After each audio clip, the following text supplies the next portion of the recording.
Hello friends, চলে এসেছি আজকে বিশ্বকর্মা পুজোর ভিডিও নিয়ে। আমরা চলে এসেছি বিশ্বকর্মা ঠাকুর দেখতে, আর আমরা চলে এসেছি রায়গঞ্জের স্টেট গ্যারেজে প্রতিমা দর্শন করতে। এখানে প্রতি বছরই খুব সুন্দর আয়োজন করা হয়, বিভিন্ন ভিডিওর মাধ্যমে মানুষকে সচেতনতার বিভিন্ন বার্তা প্রেরণ করে। আর এখানে কিন্তু প্রতি বছর প্রচুর মানুষের ভিড় হয়, প্রতি বছর প্রচুর প্রোগ্রাম হয়। আর এখানে এসেই পড়ে গেল চোখে কানের দুল, আর এটা মেয়েদের তো ভীষণ পছন্দের একটা জিনিস। আমরা মেয়েরা যেখানে যাই আমাদের কিন্তু সাজগোজের জিনিসটা আমাদের বেশি আকর্ষণ করে থাকে।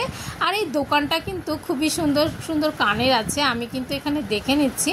আর কানেরগুলো খুব একটা বেশি দাম না, এগুলো এক একটা কানের মোটামুটি 40 টাকা বললো, এছাড়া 50 টাকারও আছে। নিয়ে নিলাম দুটো কানের আর চলে এলাম কিন্তু আবার ভেতরের দিকে। ভেতরে কিন্তু খুব সুন্দর মডেল করেছে। আর এখানে ঢুকতেই কিন্তু ভোলেনাথের কৈলাসে ভোলে বাবা কিন্তু হাত ছানি দিচ্ছে, দেখো ডাকছে, টাটা দিচ্ছে ভোলে বাবা। আর এখানে কিন্তু কি সুন্দর প্রজাপতি করেছে। আর এখানে প্রতি বছর প্রচুর প্রচুর লোকের ভিড় হয়, আর প্রচুর মানুষকে কিন্তু ভোগও দেওয়া হয়ে থাকে। তো আমরা এখানে ঠাকুর দর্শন করে আর এগুলো মডেলগুলো এখন দর্শন করে নিচ্ছি। মডেলগুলো কিন্তু দেখতে খুবই ভালো লাগে। আর বিভিন্ন রকমের আইটেম করে, বিশেষ করে এখানে না ভূতের আইটেম প্রতি বছর করে থাকে, এবার কিন্তু ভূতের আইটেম করেছে। আর এখানে মুন্ডুটাকে হাতে নিয়ে দাঁড়িয়ে আছে দেখো একজন, উনিও একটা ভূত আর কি। আমি ঠিক বুঝে উঠতে পারছি না একটা ভূত আর একটা ভূতের মুন্ডু নিয়ে কী বা করছে। এখানে করেছে আর একটা আইটেম দেখো। আর এখানে বাঘটা মানে একজনের গলা থেকে কি বলে মাছের কাঁটা বের করেছে। এটা কিন্তু একটা ঘটনা আছে, একটা গল্প আছে যেটা বিষয়বস্তুটা বোঝার।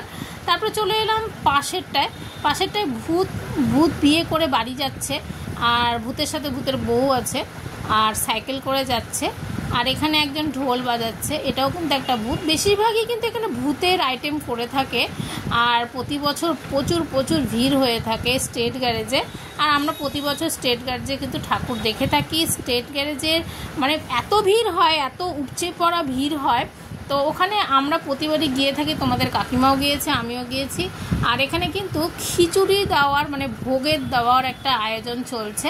তো এখানে অলরেডি অনেকে লাইনে দাঁড়িয়ে পড়েছে। তো আমি কয়েকটা ভিডিও তুলে নিয়ে তবেই কিন্তু, আর কয়েকটা ছবি তুলে নিই, তাহলে তুলে নিয়ে কিন্তু আমি লাইনে দাঁড়াবো। অ্যাকচুয়ালি ভোগের বিষয়টা অন্যরকম, ঠাকুরের ভোগ বলে কথা। আমরা এখানে ভোগ পাবো, অনেকেই ভোগ পাচ্ছে, দেখো কত বড় লাইন পড়ে গেছে। আমি যদিও ভোগের লাইনে দাঁড়াতে চাইছিলাম না, তোমাদের কাকিমা বললো চল ঠাকুরের ভোগ, আর আমিও দাঁড়িয়ে পড়লাম। এখানে একজন অসহায় মহিলা একটা ছোট্ট বাচ্চাকে নিয়ে বসে আছে, খুব কষ্ট লাগলো। বেশি টাকা ছিল না আমার কাছে, 10 টাকা ছিল, দিলাম। আর যদি বেশি টাকা থাকতো হয়তো একটু বেশি দিতে পারতাম, বাট ঠাকুর দেখতে এসে কিন্তু ঠাকুর মানে অনেক খরচা হয়ে গেছে, অনেক জিনিস কিনে ফেলেছি, কানের দুলগুলো কিনে ফেললাম। তো এখানে কিন্তু লাইনে প্রচুর মানুষের ভিড়, দেখো আমি তোমাদেরকে দেখানোর চেষ্টা করছি। তোমাদের কাকিমার পিছনেও কিন্তু অনেক অনেক মানুষ আছে। এখন বাড়ি ফিরছি, ভিডিওটা আশা করি তোমাদের ভালো